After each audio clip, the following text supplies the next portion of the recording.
Birleşmiş Milletler Teşkilatı Baş Assambleyasining 80-sessiyasida Prezidentimiz Shavkat Mirziyoyev zamonaviy global xavf-xatarga javob beradigan yangilangan yondashuvlarni taklif etdilar. İchki islohotlar va inklyuziv o'sish yo'nalishida kambag'allikni keskin qisqartirish, ta'lim qamrovini oshirish, o'qituvchi nufuzini yuksaltirish va sog'liqni saqlashni modernizatsiya qilish vazifalari belgilandi.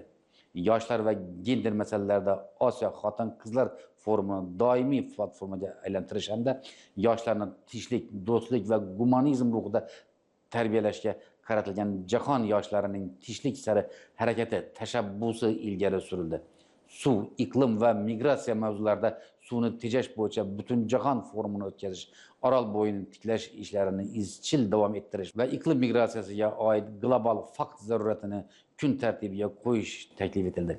Bu keng qamrovli kun tartibi O'zbekistonning ichki islohotlari bilan tashqi tashabbuslari o'zaro uzviy bog'liqligini yana bir karra tasdiqlaydi.